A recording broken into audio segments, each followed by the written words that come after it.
الحمد لله وكفى والصلاة والسلام على عباده الذين اصطفى خصوصا على أفضلهم وخاتم النبيين محمد الأمين وعلى آله وصحبه أجمعين. أما بعد فقد قال الله تبارك وتعالى كما ورد في سورة الحجرات: اعوذ باللہ من الشیطان الرجیم بسم اللہ الرحمن الرحیم یا ایہا الذین آمنوا لا تقدموا بین یدی اللہ ورسولہ واتقوا اللہ ان اللہ سمیع علیم. یا ایہا الذین آمنوا لا ترفعوا اصواتکم فوق صوت النبی ولا تجہروا له بالقول كجہر بعضکم لبعض ان تحبط اعمالکم وانتم لا تشعرون. ان الذین یغضون اصواتهم عند رسول اللہ اولئک الذین امتحن اللہ قلوبهم للتقوى لهم مغفرة وأجر عظيم. إن الذين ينادونك من وراء الحجرات أكثرهم لا يعقلون ولو أنهم صبروا حتى تخرج إليهم لكان خيرا لهم والله غفور رحيم. وقال تبارك وتعالى كما ورد في سورة الأحزاب: ان اللہ وملائکتہ یصلون علی النبی یا ایہا الذین آمنوا صلوا علیہ وسلموا تسلیما. ان الذین یؤذون اللہ ورسولہ لعنہم اللہ فی الدنیا والآخرہ وأعد لهم عذابا مہینا. صدق اللہ العظیم. رب اشرح لی صدری ویسر لی امری واحلل عقدۃ من لسانی یفقہوا قولی. اللهم ربنا ألهمنا رشدنا وأعذنا من شرور أنفسنا. اللهم أرنا الحق حقا وارزقنا اتباعه وأرنا الباطل باطلا وارزقنا اجتنابه. اللهم وفقنا لما تحب وترضى وتقبل منا فإنك خير المتقبلين. آمین یا رب العالمین. گزشتہ جمعے میں نے یہ اعلان کر دیا تھا کہ میری آج کی گفتگو توہین رسالت علی صاحب الصلاۃ والسلام کے موضوع پر ہوگی. اس کا پس منظر یہ ہے کہ 2 ہفتے قبل مجھے ایک صاحب نے ایک روکہ دیا تھا جمعے ہی میں. فوری طور پر تو جب میں نے اس کو اس وقت پڑھا تھا سرسری طور پر تو میں سمجھا تھا کہ پاکستان میں جو قانون توہین رسالت کا 1991 میں بنا اور جس کے خلاف بہت احتجاج ہمارے ہاں عیسائیوں نے کیا، اور یہ کہ نہ صرف اندرون ملک ہوا بلکہ بیرون ملک سے بڑے اعلیٰ سطح پر اس کے خلاف احتجاج ہوا اور ابھی تک جاری ہے، تو شاید اسی قانون کے خلاف کوئی بات اس میں کہی گئی ہے. لیکن میں نے جب وہ رکا دوبارہ پڑھا، اس لیے کہ اس وقت تو روا روی میں جبکہ آپ کو جمعے کے عین وقت پہ کوئی شے دی جائے تو اس کو توجہ کے ساتھ پڑھنا ممکن نہیں ہوتا، تو میں نے جب اس کو دیکھا تو معلوم ہوا نہیں، اس کا پہلو دوسرا ہے. لیکن چونکہ میں یہ طے کر چکا تھا کہ اس موضوع پر مجھے گفتگو کرنی ہے، لہذا میں اسی موضوع پر گفتگو کر رہا ہوں. وہ رکا بھی میں آپ کو پڑھ کے سنا دیتا ہوں. محترم جناب ڈاکٹر اسرار صاحب امیر تنظیم اسلامی، السلام علیکم. توہین رسالت صلی اللہ علیہ وسلم کیا ہے؟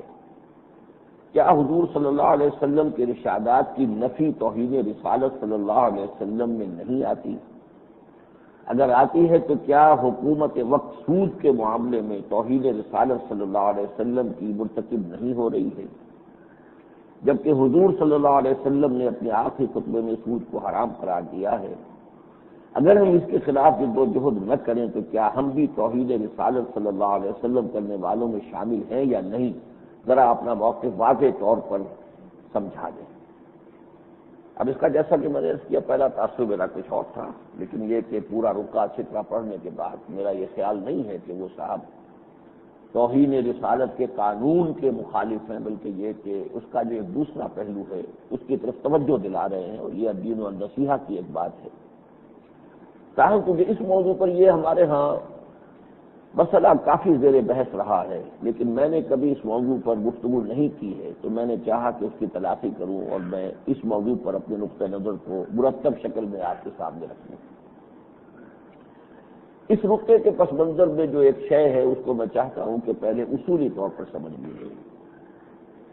ایک ہے کفر حقیقی، ایک ہے کفر قانونی۔ وہ قانونی کفر جس کے ارتکاب سے کوئی شخص مرتد قرار دے دیا جائے۔ ایک کفر حقیقی ہے من ترک الصلاۃ متعمدا فقد کفر، جس نے نماز چھوڑ دی جان بوجھ کر، اس نے تو کفر کیا۔ اب اس کا مطلب یہ نہیں کہ وہ مرتد ہو گیا، یہ کفر حقیقی ہے۔ جیسے فرمایا کہ جس شخص نے بھی قرآن کی حرام کردہ کسی شے کو اپنے لیے حلال ٹھہرا لیا، من استحل محارمہ، اس کا قرآن پر کوئی ایمان نہیں۔ ما آمن بالقرآن من استحل محارمہ، جس شخص نے قرآن کی حرام کردہ کسی شے کو اپنے لیے حلال ٹھہرا لیا یا حلال کر لیا، استعمال کیا، اس کا قرآن پر کوئی ایمان نہیں۔ لیکن کیا اس کے معنی ہے کہ وہ مرتد ہو گیا؟ یا جیسے فرمایا گیا حضور نے 3 مرتبہ قسم کھائی، واللہ لا یؤمن، واللہ لا یؤمن، واللہ لا یؤمن، خدا کی قسم وہ مومن نہیں ہے، خدا کی قسم وہ مومن نہیں ہے، خدا کی قسم وہ مومن نہیں ہے۔ صحابہ لرز اٹھے ہوں گے کہ کون بدبخت ہے جس کے بارے میں حضور یہ فرما رہے ہیں، 3 دفعہ قسم کھا کر اللہ۔ قیل من یا رسول اللہ، ڈرتے ڈرتے پوچھا کون اے اللہ کے نبی، کس کے بارے میں ارشاد ہے؟ قال الذی لا یامن جارہ بوائقہ، وہ شخص کہ جس کی ایذا رسانی سے اس کا پڑوسی چین میں نہیں ہے۔ اب نہ یہ شرک ہے، نہ کفر ہے، نہ گناہ کبیرہ ہے، بد اخلاقی ہے، کج خلقی ہے، جس کی وجہ سے کہ پڑوسی جو ہے پریشان رہتا ہے، لیکن اس کے عدم ایمان پر حضور نے 3 مرتبہ قسم کھا لی۔ لیکن کیا اس کا مطلب یہ ہے کہ وہ کافر ہو گیا؟ نہیں۔ یہ بڑا ایک ٹیڑھا مسئلہ تھا جسے کہ امام اعظم امام ابو حنیفہ نے الفقہ الاکبر میں اس کو خوب سولو کیا۔ گناہ کبیرہ کا مرتکب کافر نہیں ہے۔ ہمارے ہاں یہی تو مغالطہ لگ گیا تھا خوارج کو، نہیں کافر نہیں رہتا۔ ہاں دین کی کسی بات کا انکار کر دینے والا منکر صلاۃ کافر ہو جائے گا، تاریک صلاۃ کافر نہیں۔ انکار کرنے کے نہیں نماز کو میں مانتا ہی نہیں، نماز کو فرض ہے ہی نہیں، تو وہ کافر ہو جائے گا۔ لیکن مانے کہ ہاں نماز فرض ہے، میری سستی ہے، یہ ہے وہ ہے، پھر اسے سزا دیں گے، تعزیر ہوگی، وہ اپنی جگہ پر، لیکن وہ کافر نہیں ہوگا۔ اس میں تو آخری درجے کی ایک بات ہے، بہت عرصہ ہوا آج پھر مجھے یاد آیا، ایک بزرگ ہوتے تھے سائیں عبدالرزاق صاحب، دیپالپور میں مدفون ہیں۔ وہ بڑے ایک عجیب کیف کے ساتھ کہا کرتے تھے، جو دم غافل سو دم کافر۔ یہ گویا کہ آخری حقیقت جو ہے نا اس کفر حقیقی کی، وہ یہ ہے کہ انسان کا جو سانس بھی غفلت میں گزرتا ہے اسے اس وقت اللہ یاد نہیں ہے، وہ سانس ایک طرح سے کفر میں گزرا ہے۔ جو دم غافل سو دم کافر۔ لیکن یہ کفر حقیقی ہے، یہ کفر قانونی نہیں ہے۔ اسی کے ساتھ ساتھ ہمیں ملتا ہے ایک شرک فی العقیدہ ہے، ایک شرک فی العمل، عملی شرک، اور ایک ہے عقیدے کا شرک، زمین و آسمان کا فرق ہو جائے گا۔ یہی بات آپ نے دیکھی ہوگی، ایک نفاق قلبی ہے، ایک نفاق فعلی ہے، عملی ہے۔ ایک شخص جھوٹ بولتا ہے، ایک طرح کا نفاق اس میں موجود ہے، لیکن کیا یہ نفاق قلبی ہے، عقیدے کا نفاق ہے؟ ضروری نہیں ہے۔ تو اسی طریقے سے توحید جو ہے رسالت کی، وہ بھی ایک حقیقی ہے اور ایک یہ ہے کہ ظاہری ہے، عملی ہے، لیکن اس میں نیت داخل نہیں ہے۔ تو جو بات انہوں نے کہی ہے، اور واقعہ یہ ہے کہ بہت زوردار بات کہی ہے کہ حضور کی سب سے بڑی توہین تو یہ ہے کہ آپ کے احکام سے سرکابی کی جائے۔ آپ فرماتے یوں کرو، ہم کہتے نہیں ہم یوں کریں گے، اس سے بڑی توہین کوئی ہوگی؟ وہی بات ما آمن بالقرآن من استحل محارمہ، جس شخص نے قرآن کی حرام کردہ کسی شے کو حلال ٹھہرا لیا اس کا قرآن پر کوئی ایمان نہیں۔ جس نے حضور کے کسی فرمان کو پس سے کچھ ڈال کر اور کو اپنی منمانی کی، اس کا کیا ایمان ہوا اللہ کے رسول پر صلی اللہ علیہ وسلم۔ اگرچہ اس میں فرق ہوتا ہے، ایک ہوتا ہے کوگنیزیبل آفینس، جسے ہم کہتے ہیں قابل دست اندازی پولیس، نان کوگنیزیبل آفینس ہوتا ہے کہ جو قابل گرفت نہیں ہوتے، ہے تو بہت بڑا۔ غیبت اخلاقی سطح پر بہت برا جرم ہے، اس درجہ بڑا ہے کہ قرآن مجید میں اس کے لیے تشبیہ دی گئی یا یحب احدکم ان یاکل لحم اخیہ میتا فکرہتموہ، کیا تم میں سے کوئی شخص اسے پسند کرے گا کہ اپنے مردہ بھائی کا گوشت نوچ کر کھائے؟ تو اسے تو تم بہت پسند کرتے ہو، حالانکہ اخلاقی سطح پر یہی کام ہے غیبت، کہ جو بھائی موجود نہیں ہے، جو اپنی عزت کا دفاع نہیں کر سکتا، آپ ان کی عزت پر حملہ کر رہے ہیں۔ جیسے کہ مردہ لاش جو ہے اپنا دفاع نہیں کر سکتی، زندہ بھائی کے جسم کو چھیڑ کر دیکھیے، بوٹی اتارنے کی کوشش کیجیے، وہ آپ کی بوٹی نوچ لے گا، لیکن وہ مردہ لاش ہے، جس کا چاہے بوٹی کاٹے گا۔ تو ایک ہے اخلاقی سطح پر بہت بڑا جرم، اور ایک ہے قانونی سطح پر جرم، کوگنیزیبل اور نان کوگنیزیبل۔ یہی معاملہ شرک میں ہوگا، یہی معاملہ کفر میں ہوگا، یہی معاملہ نفاق میں ہوگا۔ اسی طریقے سے واقعہ یہ ہے کہ اس وقت توہین رسالت کا قانونی اطلاق جو ہے، قانونی اطلاق، وہ صرف کسی ایسے قول یا فعل پر ہوگا یا کسی ایسے ظاہر و باہر عمل پر ہوگا جس سے حضور صلی اللہ علیہ وسلم کی توہین بھی نکلتی ہو اور اس کے بھی گہرے شواہد موجود ہوں کہ یہ بدنیتی سے کیا گیا ہے، بالارادہ کیا گیا ہے، اس میں قصد شامل ہے۔ غیر شعوری طور پر کسی کا کوئی ارتکاب ہو گیا ہو تو قابل معافی ہے، وہ توبہ کر لے فوراً کہ اگر میری اس عبارت سے یا میرے اس قول سے یہ مفہوم نکل رہا ہے، میرے پیش نظر واللہ باللہ یہ مفہوم نہیں تھا، لیکن اگر کسی درجے میں یہ مفہوم اس سے نکلتا ہے میں توبہ کرتا ہوں۔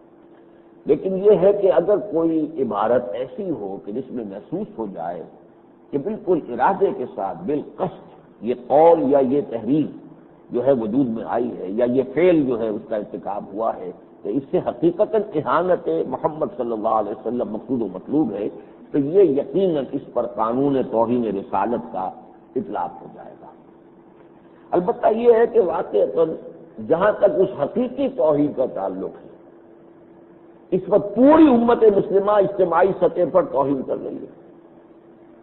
کہیں ہے نظام مصطفیٰ قائم، کوئی جزوی طور پر سمجھ لیجیے کہیں ہے، سعودی عرب میں کچھ قوانین کا اجرا ہے، نظام تو وہ نہیں ہے، وہ بادشاہی نظام جس میں محل تعمیر ہو رہے ہیں، جس میں عیاشیاں ہو رہی ہیں، جس میں کہ لوگوں کو اختلاف رائے کا کوئی حق ہی نہیں ہے، نہ ان کو کہیں منظم ہونے کا کوئی حق ہے، کوئی حق ہی نہیں سمجھ، یہ اسلامی نظام تو نہیں۔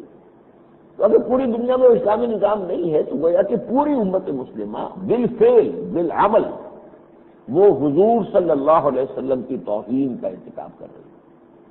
لیکن یہ توہین جیسا کہ میں نے عرض کیا، یہ وہ کوگنیزیبل، اللہ کے ہاں اس کی جو بھی سزا ہوگی، بے عملی کی سزا ہے، بد عملی کی سزا ہے، حضور کے فرامین کی پرواہ نہ کرنا۔ باقی امت کے جو عظیم اکثریت ہے وہ انفرادی سطح پر بھی یہ کام کر رہی ہے۔ کچھ لوگ ہیں جو اللہ کے بندے بچے ہوئے ہیں، جو سنتوں کو بھی اپنے سینے سے لگائے ہوئے ہیں اور پیروی کر رہے ہیں، قل ان کنتم تحبون اللہ فاتبعونی یحببکم اللہ، اس پر وہ عمل کر رہے ہیں کچھ لوگ۔